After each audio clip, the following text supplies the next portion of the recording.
On January 3rd, 1982, the surprising young Giants traveled to Candlestick Park in San Francisco.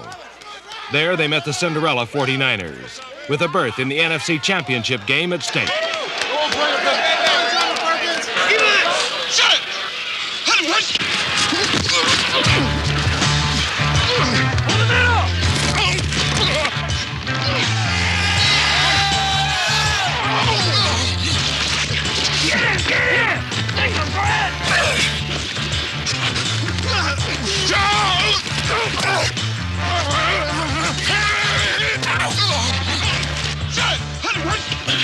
He goes to Patton in motion, destroys the ball, just roll long. Way down for the end zone, he's got a man, complete touchdown. Spin of the line goes Patton to the 20-yard line, he's going to 15, 10, he's going to go in. San Francisco built a 17-point lead. Forget it, Giants, you're done! Hang it up, Giants! The Giants would not concede. Wide receivers either end. Mullity comes in motion. He is back from the 32. Brunner throws long. He's got a man. Perkins has the ball. 30, 25, 20, 15, 10. He's going in. The Giants pulled it within a touchdown. And late in period 3, they drove toward a tying score.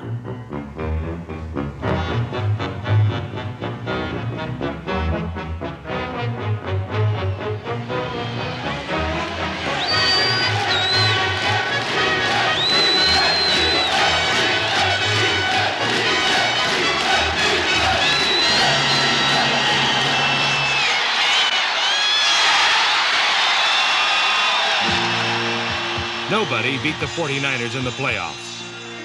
But the proud young Giants battled them to the very end. With just a minute 21 left in the game and the outcome already decided, the Giants scored their final touchdown.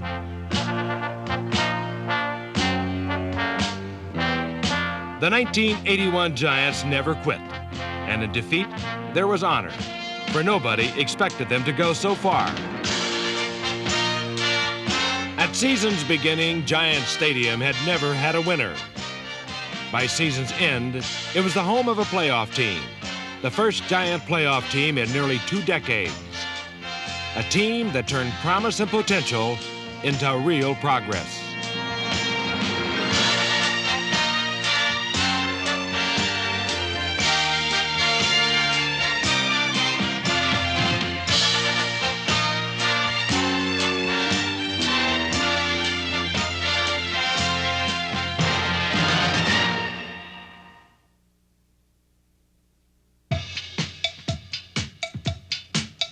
Eight straight losing seasons can build a lot of frustration in a football team.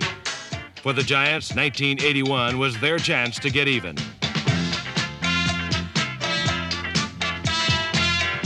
The key to the Giants' turnaround was their defense, a new 3-4 defense that took shape around first-year nose tackle Bill Neal, a near-unanimous all-rookie team selection.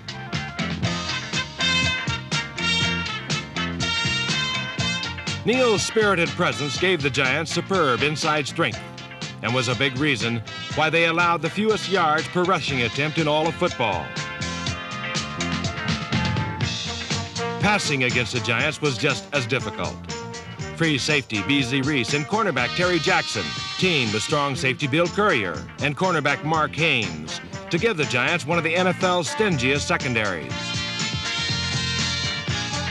Haynes had a particularly good season. The former #1 draft choice was picked on often, but Haynes routinely knocked down all challenges en route to being named first team All-Pro by 3 different selection services. The Giants' strongest defensive area was linebacking, made even better in 1981 by the return of Harry Carson from injured reserve. In his 6th pro season, Carson made the Pro Bowl for the 3rd time. Another returnee from injured reserve was number 55, Brian Kelly, the Giants' defensive signal caller.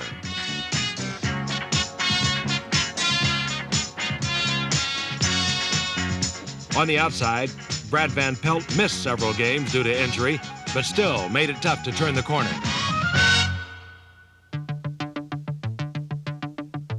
And then, of course, there was Lawrence Taylor, the finest young defensive player to come to pro football in many seasons. Taylor's no-nonsense tackling earned him every form of all-pro recognition available. But the most meaningful testimony to his talent came from his teammates. I went to the movies, I saw Superman 1, and I went to the movies, I saw Superman 2. But then I said to myself, I said, now I'm playing with Superman 3, and that's Lawrence Taylor. He's ferocious, man. He's ferocious. I mean, he just runs over people like they're not there. If you can imagine a wet towel, you know, whack. That's how he hits people. He hits whack and just keeps going like they're not even there. Taylor was the most dominant defensive player in the game, and even soft-spoken Giant head coach Ray Perkins sang his praises. He's a prototype outside linebacker for the National Football League. You know, he's an excellent blitzer, he's an excellent tackler, he's smart, and he's had a great impact on our football team. And I've already made the statement, I'll make it again, that he's the best young player that I've ever seen at any position as a rookie. 22-year-old Lawrence Taylor. Without him in 1980, the Giants' defense ranked 26th in the NFL. With him in 1981, that same defense ranked 3rd. The Giants won 5 of their first 8 games, and the defense figured prominently in all of them. In week 2, tackle Phil Tabor made the big hit, setting up a George Martin touchdown in a 17-7 win over Washington. In week 3, they overran the New Orleans Saints, allowing only a single touchdown. In that game, Joe Danello hit a 55-yard field goal, the longest in the NFL last season.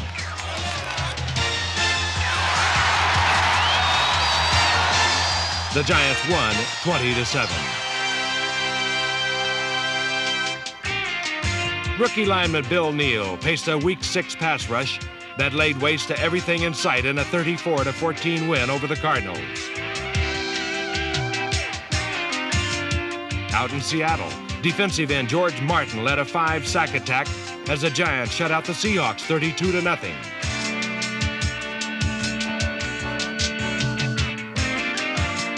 Then came a rainy night in Georgia, a memorable mid-season game that the Giants just weren't supposed to win. Jones will kick the ball up, blocked. Free ball. Rolling down to the 20, down to the 15. Flowers is after it. Near the 5, Giants at the goal line. And it's in. Touchdown. The Atlanta Falcons were a preseason Super Bowl favorite, but the Giants took them into overtime, and then they finished them off. Here we go. Good snap. It is up. It's got the distance. Touchdown, Dover! The Giants win! The Giants win! What an upset! What a big victory down here in Atlanta, Jim. You couldn't ask for anything more. A big victory. For the 1981 Giants, it was the first of many big victories, and the best were yet to come.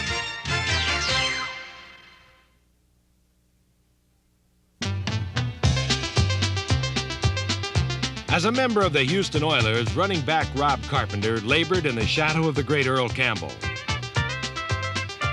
When he did get to carry the football, he proved to be a gutsy, determined runner who didn't go down easy. A real old-fashioned competitor. It was this competitive spirit that made Rob Carpenter want more from his NFL career. I had spent 4 years in the NFL, and I learned a whole heck of a lot. And we were in the playoffs for 3 years. So my first 4 years were just, great from that standpoint. My only complaint was I just wasn't getting to play enough. I wanted to see if I was good enough to really do something in the NFL. I wanted to carry the ball 25 times a game, and I really wanted to be an effective member of an offensive football team instead of just a second down and long and third short, that kind of a running back. As a Giant, Rob Carpenter got that opportunity. In his Giant debut, Carpenter ran for 103 yards against St. Louis, all in the second half. A performance that earned him his teammates' unqualified respect. He's my type of player. He's It reminds me of myself a lot. I like to just go out there and give it all I've got for 60 minutes. Rob's the same way. You get him a 2-foot hole and he can break it for 5 and 6 yards. He takes a 2 or 3 yard gain and makes an 8 or 9 yard gain out of it. And this is the one reward that the offensive lineman looks for. I don't think you could say he's like a Tony Dorsett or a Walter Payton, but he does the same thing. He gets you yardage. He gets you tough yardage when it counts. And a lot of guys really believe in Rob Carpenter, and he's helped their offense a lot. There is nothing fancy about his style. He simply gets every yard he can get.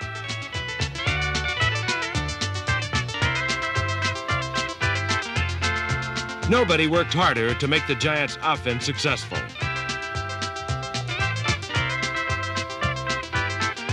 But then nobody was happier to be a Giant. I think I can honestly say, like, the happiest 3 days of my life were being born, being married to my wife, Susie, and becoming a New York Giant. For Rob Carpenter, 1981 was the best of times. For quarterback Phil Simms, the '81 season was bittersweet. The sweet part came every time Phil Simms threw the football.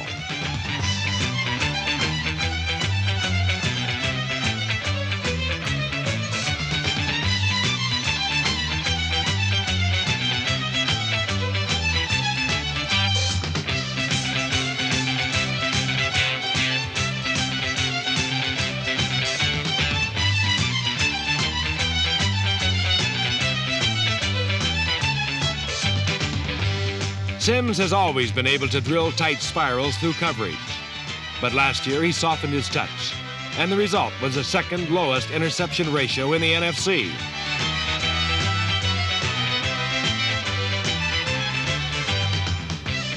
His most spectacular receiver was Ernest Gray. His most consistent was Johnny Perkins. Against the Atlanta Falcons, Simms' 2 touchdown passes were crucial to the Giants' big win. But then came the bitter part. For the Falcon game was the last time all season Phil Simms would lead the Giants to victory. The Giants fell into a mid-season slump. In Week 9, the AFC's hottest team made some mistakes. But Beasley Reese's score was the Giants' only one in a 26-7 loss to the Jets. In Green Bay, reserve quarterback Scott Bruner rallied the Giants from a 20-point deficit. But in the end, the Packers prevailed 26-24. The following week, Phil Simms separated a shoulder and was lost for the season. And the Giants couldn't keep pace with the red-hot Washington Redskins.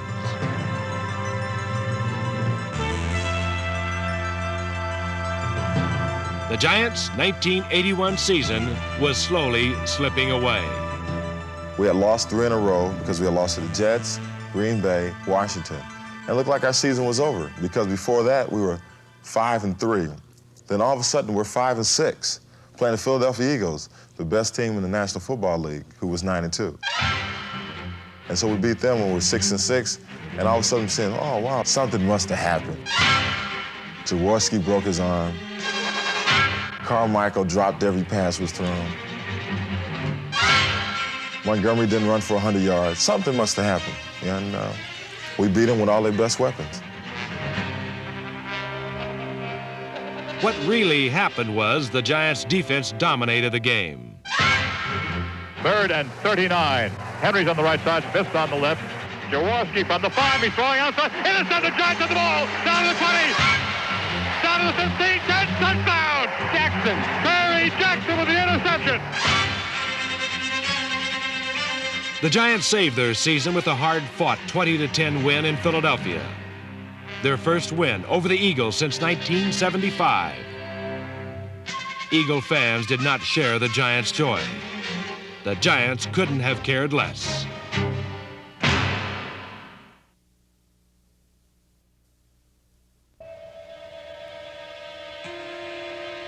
Going into December, the Giants needed to win all 3 of their remaining regular season games to have any chance at all of making the playoffs. and that's exactly what they did. Against the Los Angeles Rams in only his second NFL start, Scott Bruner's improving passing touch kept the Giants in the game.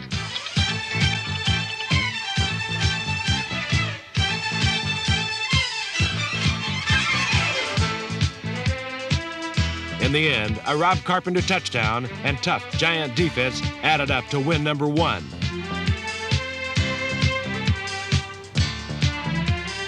In St. Louis, Jim Clack, J.T. Turner, Billy Ard, Jeff Weston, and Gordon King paved the way to Rob Carpenter's 4th 100-yard rushing day in 10 weeks, tying the Giants' single-season record.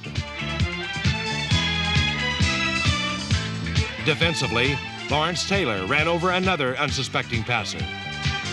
George Martin collected his second easy touchdown of the season, and the Giants had win number 2.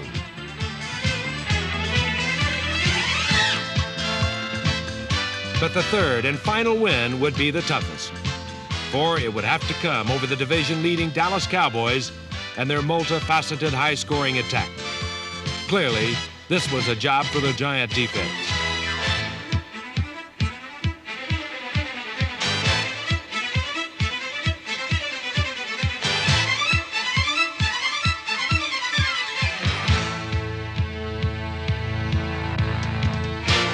The defense held the Cowboys close, and Scott Bruner passed the Giants into overtime.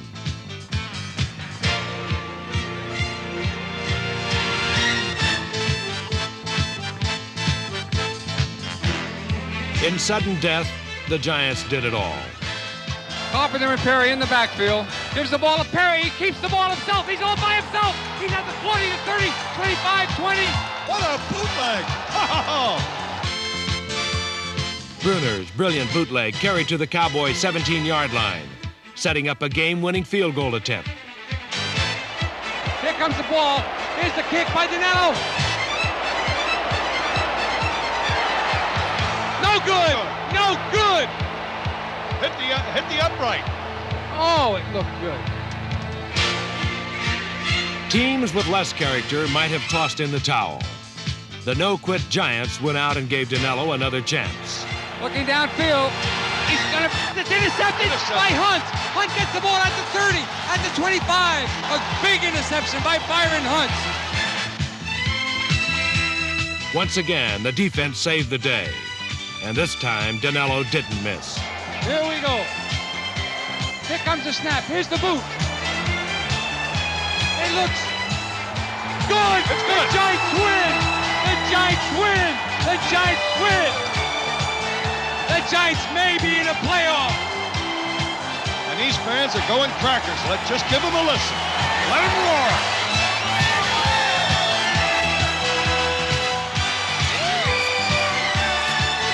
The following day, when the New York Jets beat the Green Bay Packers, the Giants advanced to the playoff for the first time in 18 seasons. Let's get a little cheer.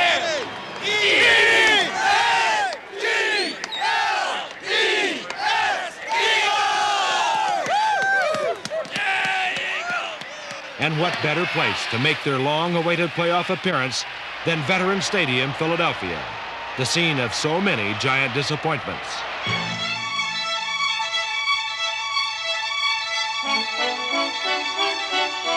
The Eagles were a solid touchdown favorite, but the Giants scored the game's first 20 points.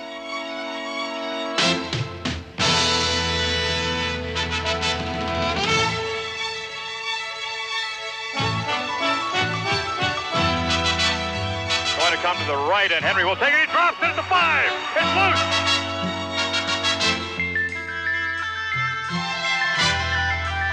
Free ball. Giants have it in the end zone. Touchdown. Oh, my Lord. Giants got a touchdown. Astonished Giant fans looked on in amazement as Bruner fired 3 first-half touchdowns. He's looking to pass. Bruner at the 30. He's going along the end zone. Complete. Touchdown. Mulledy caught the seam. He ran a perfect route, and Scott Bruner threw the beautiful. The Giants took a 27-7 lead into the second half. Naturally, the defending NFC champions battled back.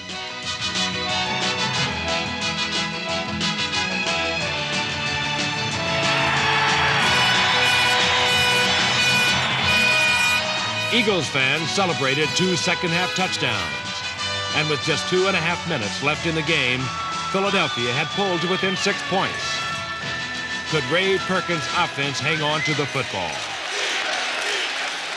Offensively, the New York Giants had kind of taken a verbal beating the whole season. But this was one time in a situation where the offense could win the game. We had done a great job up to that point. And if we got a couple first down, people were going to say, well, hey, the offense did their job, and they won the game when it had to be won.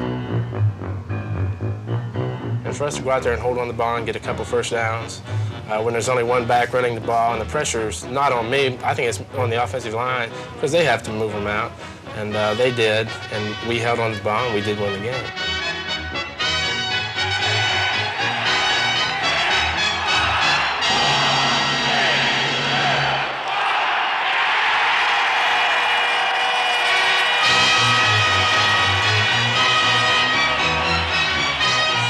For the Giants, it was their most meaningful victory since 1963.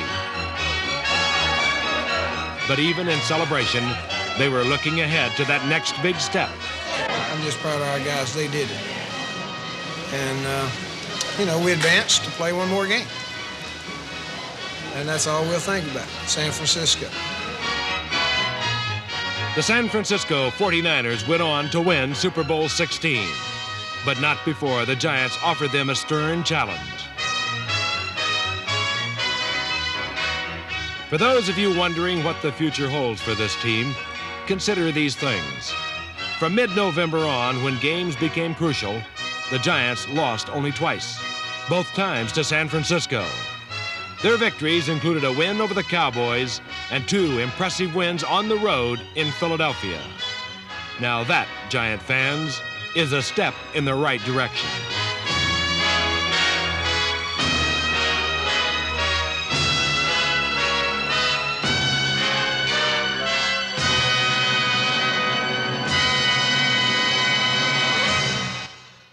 Hey Giants fans, Saquon Barkley here. You want to see more videos? Subscribe below.